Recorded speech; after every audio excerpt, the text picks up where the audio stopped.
Bismillahirrahmanirrahim. Assalamualaikum warahmatullahi wabarakatuh.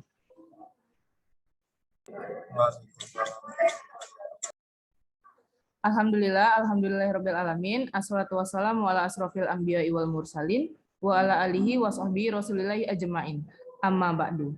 Puji syukur kepada kehadirat Allah Subhanahu wa taala yang telah melimpahkan rahmat dan karunia-Nya sehingga kita bisa melakukan presentasi Pancasila pada kelompok 5 malam hari ini. Salawat dan beserta salam kita tak lupa kita hantarkan kepada Nabi besar Muhammad SAW dengan mengucapkan Allahumma sholli ala Sayyidina Muhammad wa ala ali Sayyidina Muhammad. Baiklah, langsung saja kita mulai presentasi kita pada malam hari ini yang berjudul Kedudukan dan Fungsi Pancasila. Sebelum masuk ke materi, terlebih dahulu perkenalkan saya sendiri Nur Asyifa Kailana Putri dengan BP 21104320005 dan rekan-rekan saya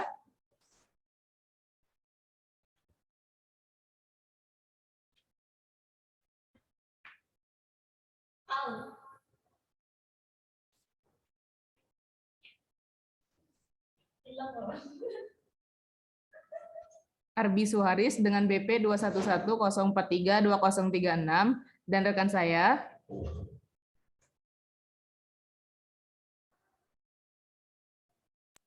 Faisal Rahman dengan BP 211043216. Saya Farah Ayeli dengan BP 21104320006.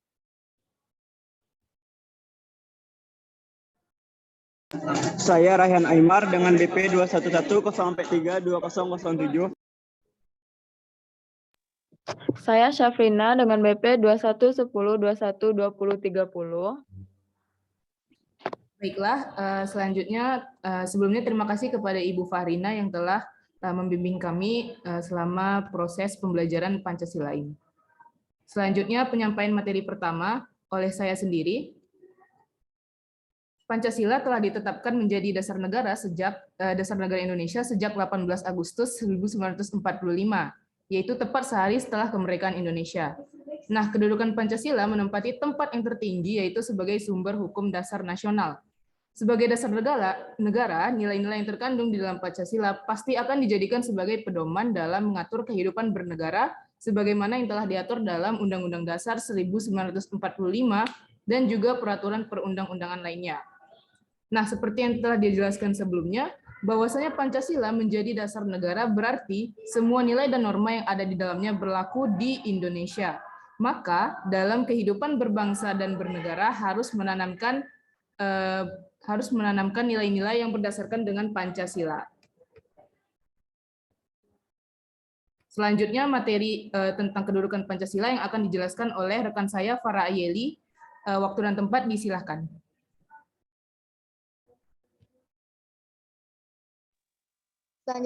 Baik, terima kasih moderator. Selanjutnya yaitu kedudukan Pancasila.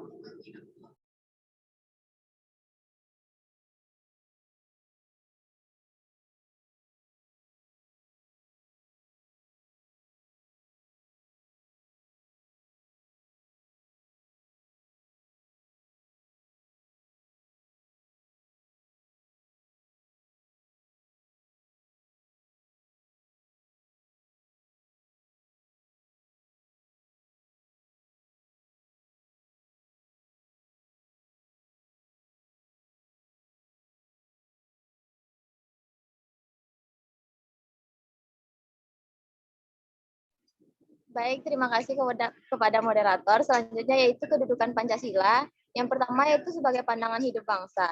Pandangan hidup bangsa dapat diartikan sebagai cita-cita. Sebagai sebuah negara, Indonesia tentunya memiliki cita-cita untuk masa depan bangsanya. Berkaitan dengan poin sebelumnya, pandangan hidup atau cita-cita bangsa Indonesia haruslah sesuai dengan nilai-nilai yang terkandung dalam Pancasila. Yang kedua yaitu sebagai kepribadian bangsa. Kepribadian bangsa akan menjadi ciri khas dari suatu negara. Melalui Pancasila, bangsa ini mempunyai ciri khas tertentu, tentunya yang berbeda dengan negara lainnya. Selanjutnya yaitu sebagai sumber dari segala sumber hukum. Sebagai sumber hukum berarti semua hukum yang berlaku di Indonesia harus berlandaskan dari nilai-nilai Pancasila. Sehingga ketika pemerintah akan membuat sebuah hukum, harus melihat kesesuaiannya terlebih dahulu dengan nilai Pancasila. Dan yang terakhir yaitu sebagai ideologi nasional. Ideologi merupakan cara berpikir atau cara pandang suatu negara. Pancasila sebagai ideologi nasional memiliki fungsi untuk mewujudkan cita-cita bangsa Indonesia. Baiklah, terima kasih kepada Farah Yeli atas penyampaian materinya. Selanjutnya kita masuk ke dalam materi kedua, yaitu fungsi dan peranan Pancasila yang akan dijelaskan oleh rekan saya Raihan Aimar. Kepada Raihan dipersilakan.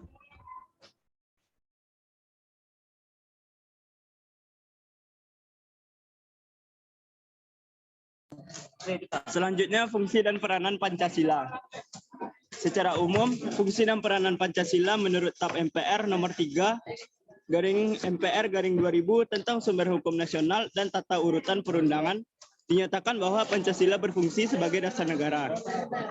Hal ini mengandung maksud bahwa Pancasila digunakan sebagai dasar untuk mengatur penyelenggaraan ketatanegaraan negara yang meliputi bidang ideologi, politik, ekonomi, sosial budaya, dan pertahanan keamanan.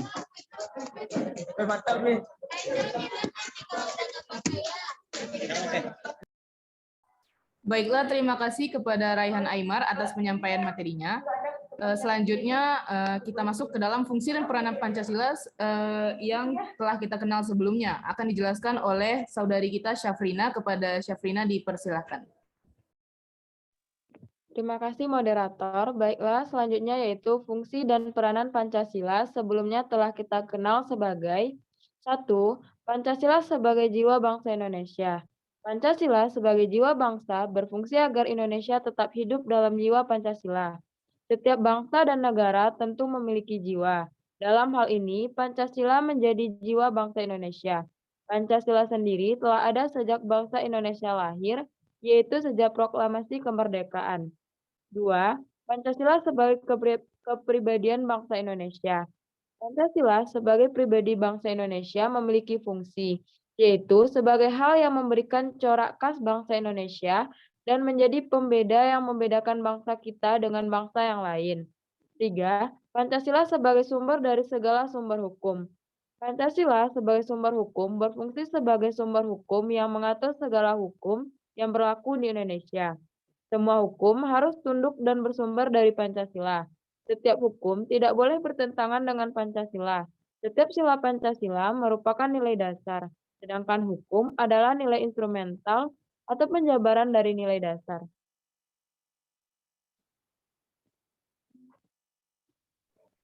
Baiklah, terima kasih kepada saudari kita Syafrina atas penyampaian materinya mengenai fungsi dan peranan Pancasila yang telah kita kenal sebelumnya. Selanjutnya, materi yang sama akan dibacakan oleh Faisal Rahmat. Kepada saudara Faisal dipersilakan.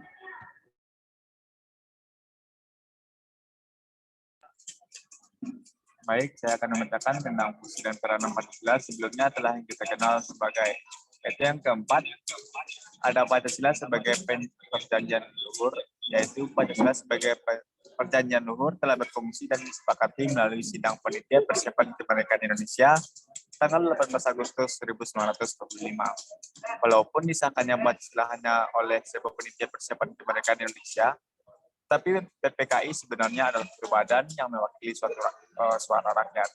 Jadi Pancasila merupakan hasil perjanjian bersama rakyat. Yang kelima yaitu ada Pancasila sebagai cita-cita dan tujuan bangsa Indonesia. Pancasila sebagai cita-cita bangsa memiliki fungsi yaitu untuk menciptakan masyarakat yang adil dan makmur. Dan yang keenam ada Pancasila sebagai satu-satunya asas dalam kehidupan berbangsa dan bernegara. Pancasila sebagai satu-satunya asas adalah sebagai konsekuensi ditetapkannya Pancasila oleh bangsa Indonesia sebagai dasar negara dan juga merupakan perwujudan melaksanakan Pancasila secara murni dan konsekuen. Dan yang ketujuh yaitu Pancasila sebagai moral pembangunan. Pancasila dijadikan kerangka, acuan, tolak ukur, parameter, arah, dan tujuan dari pembangunan. Baik, terima kasih kepada rekan Faisal atas penyampaian materinya. Selanjutnya, kesimpulan yang akan disampaikan oleh Arbi Suharis. Kepada Arbi dipersilahkan.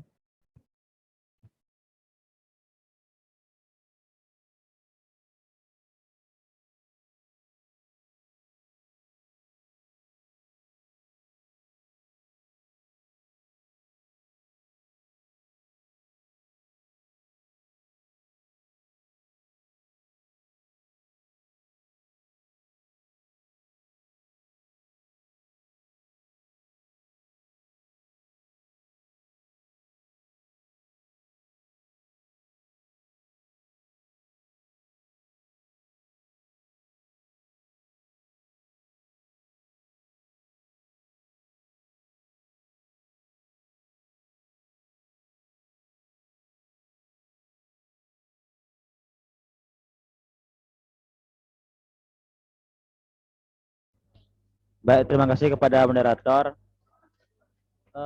Kesimpulan yang dapat kita ambil dari PPT pada kelompok 5 itu tentang kedudukan dan fungsi Pancasila.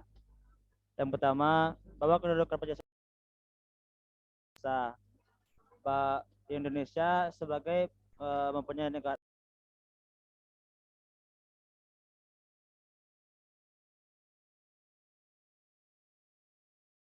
Maaf Arbi, mic-nya ke mute. Kekerasan atau kekecilan moderator. Dari sekian banyaknya kedudukan Pancasila, Pancasila juga memiliki fungsi untuk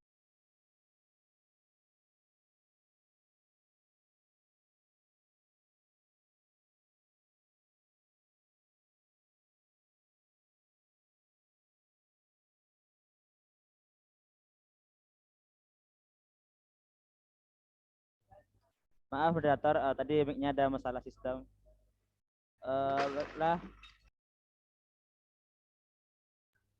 Baiklah, kita lanjut untuk fungsi Pancasila.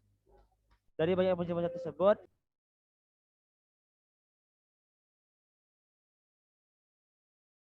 Mic-nya Bi. maaf moderator. Baiklah, dengan adanya begitu banyak kedudukan dan fungsi Pancasila, maka kita sebagai bangsa Indonesia haruslah tegak mengamalkan dan mengajarkan kedudukan dan fungsi Pancasila sendiri kepada masyarakat Indonesia. Baiklah, sekian, terima kasih kepada moderator. Baik, terima kasih kepada rekan Arbi Suharis atas penyampaian kesimpulannya. Dengan disampaikannya kesimpulan untuk PPT kami, maka berakhirlah pula presentasi kami pada malam hari ini. Terima kasih kepada rekan-rekan kelompok 5, teman-teman yang sudah menonton, dan Ibu, dan terutama Ibu Farina. Sekian, apabila ada kesalahan mohon dimaafkan. Billahi taufik wal hidayah. Assalamualaikum warahmatullahi wabarakatuh. Waalaikumsalam warahmatullahi wabarakatuh.